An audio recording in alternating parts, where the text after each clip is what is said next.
For more on how the spending debate's playing out on Capitol Hill, we are joined now on the phone by Iowa Republican Senator and member of the Senate Budget and Finance Committees, Chuck Grassley. Senator, welcome.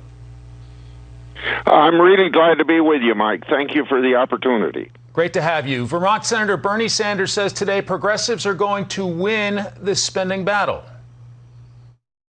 We got all but two senators at this point and the Democratic caucus on our side. We're going to win this thing. We're going to pass a strong infrastructure bill to rebuild our crumbling infrastructure, and we're going to pass a reconciliation bill. How do you respond, Senator Grassley? Well, if they stick together, they can do almost anything.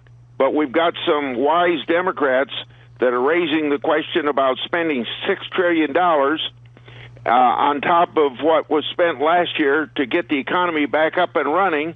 That was all bipartisan. Now, if they want to be strictly partisan, leave the Republicans out of it, they can do that. But there's some Democrats that are responsible moderates, and maybe they can stop it or at least make it more reasonable. But any of these new programs are going to be with us for the rest of our life, and they're not sustainable at the level they're putting them in place. Yes, what about the sticker shock? We're talking $3.5 trillion. That number may come down, but you're also talking about new entitlement programs that once Washington hands them out can never seem to take them back. And so couldn't this be many more trillions of dollars, sir? Well, well beyond the $3.5 trillion that they have in that one bill that they have a hard time getting agreement on, yes.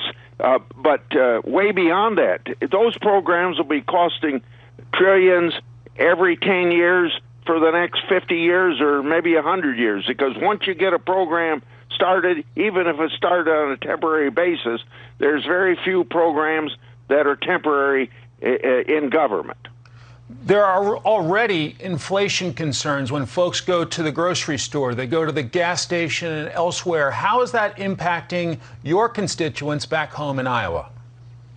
Well, I hear about it all the time, and particularly what's kind of astounding me is when you have an outstanding Harvard professor by the name of Larry Summers that was in Clinton's cabinet as Secretary of Treasury, and he told us in January and then again repeated it in April, you shouldn't spend any more money. We already spent too much in the year 2020 to get us out of the virus and get the virus vaccine going and then get the economy turned around. Already at Christmas, he said it was too much. Now $6 trillion on top of it is going to throw gasoline on the fires of inflation. And they want, and they talk about having Republicans help them increase the debt limit. We don't agree with the policy. They don't even let us at the table to talk these programs over with us. So why would we help them accomplish what they want to accomplish when it's going to ruin it for our grandchildren and great-grandchildren with this tremendous debt besides the inflation?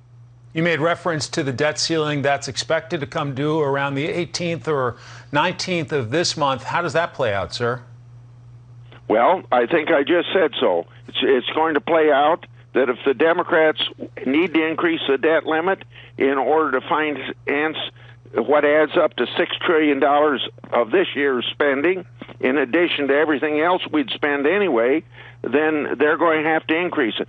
Republicans, as a responsible political party fiscally, is going to not help them do that. They're going to help do it on their own. And you heard Manchin say in an article in the Wall Street Journal maybe 3 weeks ago that we should not be feeding the fires of inflation.